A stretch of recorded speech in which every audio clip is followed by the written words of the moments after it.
Hi, welcome to this YouTube video. और आज बात करते हैं कि कैसे कल कल कल वाले स्ट्रेटजी में क्या सब रहा और आने वाले कल के लिए जो कि 12 मार्च के लिए जो कि सेंसेक्स का एक्सपायरी भी है, तो उसके लिए क्या सब स्ट्रेटजी हो सकता है। तो एक बार स्क्रीन पे चलते हैं और फिर देखते हैं। कल हम लोग बात कर रहे थे कि जो भी क्लोजिंग के टाइम का प्राइस होगा सेंसेक्स का, वहाँ से 1000 पॉइंट अप और 1000 पॉइंट डाउन का हम जो एक रेंज है उसको सेल कर सकते हैं। और जो बाई है, मतलब कि जो हेज के लिए या फिर मार्जिन के लिए जो बाई करते हैं, वो 15-20 रुपीज़ का हम वो ये कर लेंगे।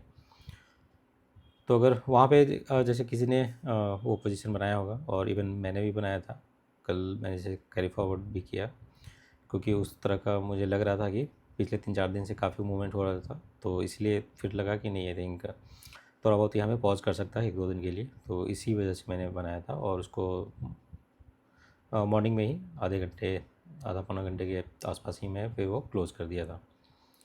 और उसमें प्रीमियम डी के जो काफ़ी अच्छे मिल गए। आई थिंक 150 पॉइंट से ज़्यादा का ही प्रीमियम डी के मिला है मार्केट खुलने के हार्डली आई थिंक 30 मिनट्स हुए होंगे, और बहुत अच्छा प्रीमियम उसमें ड्रॉप हुआ है। तो वो बहुत ही सही रहा। और उसमें कुछ भी एडजस्टमेंट करना नहीं पड़ा। आई थिंक इसी लेवल के आसपास 2-3 कैंडल जब बना, आई थिंक इसी लेवल के आसपास जो है मैंने क्लोज़ कर दिया था। क्योंकि उस अगर ऑल्दो मुझे नहीं पता कि उसके बाद कैसे मार्केट बिहेव करेगा या नहीं करेगा, बट मेरा जो टारगेट प्रॉफिट का था वो अचीव हो गया, तो मैं पोजीशन को वहीं भी क्लोज़ कर दिया। एडिशनल रिस्क नहीं लिया, या फिर जो बना हुआ प्रॉफिट है उसको लूज़ करने के लिए मैं नहीं सोचा। और ऑल्दो उसके बाद अगर आप देखो तो मार्केट ने वन साइडेड मूव दिया है डाउन साइड का, तो मार्केट का स्ट्रक्चर ख़राब तो है थोड़ा। कोई भी जो रिकवरी छोटा मोटा आता है, उसके बाद जो सेल ऑफ है वो उससे डबल का ऑलमोस्ट हो जाता है। अगर 200 पॉइंट की रिकवरी आई थी, तो ये 400 पॉइंट के आसपास का जो है दोबारा से सेल हो गया। तो थोड़ा सा बियरिश तो है। तो देखते हैं कल जैसे सेंसेक्स का एक्सपायरी है, तो कल क्या हो सकता है। आज भी अगर आप देखोगे तो विक्स जो है 11-12% फिर से बढ़ गया है। मॉर्निंग में ये थोड़ा सा डाउन था, 2-3% डाउन था, तो उसके अकॉर्डिंग जो है प्रीमियम में ड्रॉप हुआ था काफ़ी अच्छा।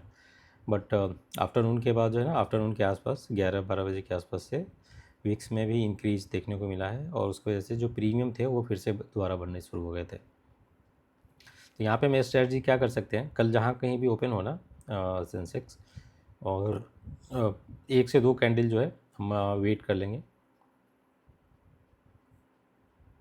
1 से 2 कैंडल वेट कर लेंगे, सो दैट कि जस्ट टू मेक श्योर कि बहुत बड़ा कैंडल ना बना दे ओपनिंग के साथ ही। तो उसको अवॉइड करने के लिए जो है हम लोग 1-2 कैंडल वेट एंड वॉच कर लेंगे, और उसके बाद क्या करेंगे कि 500 to 600 पॉइंट अवे का हम यहाँ पे लेट्स से कि अभी है 900 के आसपास, 26,900 या 850 मान लो, जो भी मान लो। आई थिंक 100 पॉइंट भी इसका स्ट्राइक प्राइस है, तो 900 इसमें ले लेते हैं रफली। वहाँ से अगर आप देखो तो डाउन साइड में जैसे 600 पॉइंट नीचे का, और ऊपर में अगर देखें तो 76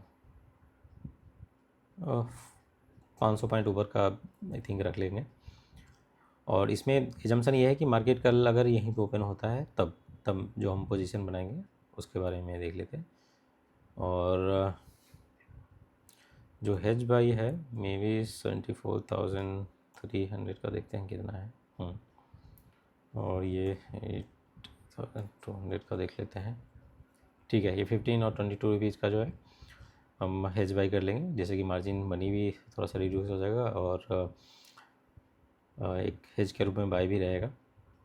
ऑल्दो ये दूर का रहेगा, बट जो भी है आई थिंक प्रीमियम ही इतना बढ़ा हुआ है कि हम कुछ कर नहीं सकते। तो इस तरह से जो है कल के लिए स्ट्रेटजी बना सकते हैं। 15 रुपीज़ और 22 रुपीज़ का जो है, या इसके आसपास जो भी है आपको फेवरेबल लगे, 15 से 25 रुपीज़ तक के जो है, जो भी स्ट्राइक प्राइस में प्रीमियम चल रहा होगा उसको ये कर लेंगे, हेज के रूप में बाय कर लेंगे। और जो शॉर्ट करेंगे वो 5 to 600 पॉइंट अवे का करेंगे। तो उससे क्या होगा कि 1100 का पॉइंट का जो है रेंज मिल जाएगा। और कल एक्सपायरी है और थोड़ा देर भी अगर वहाँ पे मार्केट टिक जाता है तो उसमें काफ़ी अच्छे डीके के रूप में हमें पॉइंट्स बन जाएंगे। तो यहाँ पे देखते हैं, जैसे 1,26,27,000 का यहाँ पे जैसे मार्जिन रिक्वायरमेंट लेता है 1 लॉट का, बट मैक्स प्रॉफिट देखोगे तो 10,000 प्लस है और कल ही एक्सपायरी है। तो हम जैसे एंड तक भी होल्ड कर सकते हैं अगर लगता है कि डायरेक्शनल मूव नहीं आ रहा है। बट अगर वहाँ तक नहीं भी करते हैं तो एटलीस्ट जैसे 5-6 हज़ार के लिए भी, दैट मीन्स कि 4 to 5% का आई थिंक हम के लिए हम इस स्ट्रेटजी के थ्रू मार्केट को अप्रोच कर सकते हैं। या इसका लेंथ मतलब जो स्ट्राइक प्राइस जो अब आप चूज करोगे वो मे बी अपने कंफर्ट जोन के हिसाब से आप कर सकते हो। लाइक अगर इतना जैसे 500-600 पॉइंट दूर का नहीं, आपको लगता है कि और भी ज़्यादा मूवमेंट आ सकता है तो मे बी इसको और वाइडर कर सकते हैं, 1000 पॉइंट दूर का भी बना सकते हैं। तो वो आपके बेसिकली रिस्क रिवार्ड और आपका साइकोलॉजिकल कंफर्ट कैसा है उसके अकॉर्डिंग आप देख सकते हैं। तो उसके हिसाब से एक रेंज जो है 1000 से 2000 पॉइंट का, उसको आप सेल करके चल सकते हैं, शॉर्ट करके चल सकते हैं। और उसमें जो है 4-5% का जो है प्रॉफिट का हम टारगेट रख सकते हैं अगर मार्केट उसी रेंज में रह जाता है तो। क्योंकि आज भी काफ़ी अच्छा मूव किया है डाउन साइड में, तो मे बी हम थोड़ा सा हॉल्ट देख सकते हैं। और बट जो भी है इनिशियल 1-2 कैंडल में आपको उससे आइडिया लग जाएगा कि किस तरह मार्केट मूव कर रहा है। अगर कुछ डायरेक्शनल दिखने लगे, जैसे बराबर कैंडल बना लेंगे, तब तो फिर ये स्ट्रेटजी उस समय नहीं, आई थिंक हम इस स्ट्रेटजी के थ्रू उस समय हम नहीं, इनिशियल फेज में हम नहीं इन कर सकते। थोड़ा सा फिर जो भी मूव आ रहा होगा अप साइड या डाउन साइड का, उसको देखने के बाद, लाइक वो हो जाने के बाद, ओवर हो जाने के बाद फिर हम कोई भी strategy, but strategy I think हम सिमिलर ही रखेंगे, एक रेंज ही सेल करके चलेंगे सो दैट कि दोनों साइड थोड़ा सा प्रोटेक्शन है और दोनों साइड थोड़ा सा मूव करे भी तो बहुत ज़्यादा जो पोजीशन है वो लॉस में ना जाए, या जाए भी तो मामूली सा लॉस में जाएगा। क्योंकि एक्सपायरी है तो थोड़ा देर भी अगर उस रेंज में रह जाता है ना तो काफ़ी अच्छा उसमें प्रीमियम डीके को देखने को मिल जाएंगे।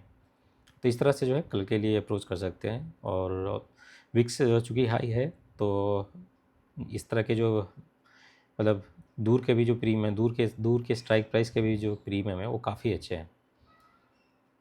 तो अभी इस चीज़ को जो है बेनिफिट हम उठा सकते हैं, क्योंकि बाद में जैसे विक्स नीचे आ जाता है तो उस समय फिर बहुत ज़्यादा प्रीमियम होता नहीं है डीके के लिए प्ले करें। जैसे अभी भी अगर देखो अब तो 900 का है कंबाइंड प्रीमियम, जबकि कल का ही एक्सपायरी है। नॉर्मली 900 प्रीमियम जो भी सीरीज वीकली सीरीज का स्टार्ट होता है उसके वो फर्स्ट डे को रहता है 900 के आसपास का प्रीमियम, ये लास्ट डे को है। मतलब कल जैसे एक्सपायरी है और आज क्लोज हो चुका है, बट स्टिल जो है इसमें 900 का प्रीमियम है अभी। तो प्रीमियम बहुत अच्छे हैं और ऑप्शन सेलर इसी को प्ले करते हैं, तो इसको आई थिंक हम लोग प्ले में ला सकते हैं और कुछ प्रॉफिट जनरेट कर सकते हैं। तो आप लोग भी ट्राई करिए, अगर लर्निंग पॉइंट ऑफ व्यू से कुछ देख रहे होंगे तो 1-2 लॉट के साथ ट्राई कर सकते हैं और देखिए मार्केट में कैसे क्या आई थिंक आपका साइकोलॉजी वर्क करता है, या कुछ टेक्निकल कुछ भी आपको लगता है कि दिक्कत है तो मे बी आप बात कर सकते हैं। आई थिंक आज भी मेरी बात हो रही थी 2-3 लोगों से, तो काफ़ी अच्छा आई थिंक डिस्कशन है और होपफुली आगे चल के जो है उसमें प्रोग्रेस ज़रूर रहेगा। तो कुछ भी क्वेश्चन रहेगा तो ज़रूर बात कर सकते हैं हम लोग और उसको एड्रेस करने की कोशिश करेंगे। बट पिछले 2-3 दिन में आई थिंक इतने अच्छे प्रीमियम है कि अगर आप अच्छे से स्ट्रेटजी बना के अपने पोजीशन बनाया है तो बहुत अच्छा मार्केट ने बहुत अच्छा प्रॉफिट जनरेट करके दिया है।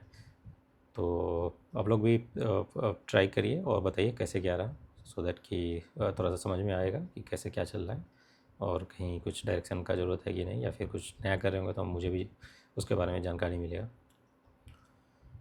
तो मार्केट के बारे में आप लोग अगर फॉलो कर रहे होंगे तो देख ही रहे होंगे, आई थिंक काफ़ी डाउन साइड मूव है, और mainly banking he I think आज भी डाउन साइड की तरफ ज़्यादा मूव दिया है, उसी ने ट्रिगर किया है डाउन साइड का मूव। कल जितना बढ़ा था उससे ज़्यादा जो है उसमें नुकसान करके बैठा हुआ है। कल आई थिंक 900 पॉइंट के आसपास बैंक निफ्टी चला था, आज वो 1100-1200 पॉइंट जो है नीचे जाके बंद हुआ है। तो बैंकिंग स्टॉक अच्छे नहीं कर रहे हैं। जो भी क्रूड प्राइसेज और जो वार लाइक सिचुएशन है उसकी वजह से जो लग रहा है कि लॉन्ग टर्म में या आने वाले 1-2 साल में हो सकता है जो इकोनॉमी की ग्रोथ है उस पर उसको हर्ट करेगा। तो उसके वजह से जो है जो भी बैंकिंग के स्टॉक्स हैं उस पर असर आ रहा है। इसमें ये फियर है कि फिर से आई थिंक जो रेट हाइक वाला जो साइकिल है वो ना स्टार्ट हो जाए। तो देखते हैं आई थिंक कैसे क्या पैन आउट होता है अगले 2-4 दिन में या 1-2 हफ्ते में। थोड़ा सा वो यूएस और ईरान का जो वॉर लाइक सिचुएशन है वो अगर थमता दिखे या फिर सॉर्ट आउट होता दिखे तो फिर कुछ डायरेक्शनल मार्केट के बारे में समझ में आएगा। आप लोग वीडियो को ज़्यादा से ज़्यादा लाइक करिए और अपने दोस्तों तक भी शेयर करिए, और चैनल को सब्सक्राइब नहीं किया सब्सक्राइब ज़रूर कर लीजिए। आपसे मिलते हैं अगले वीडियो में। Thank you.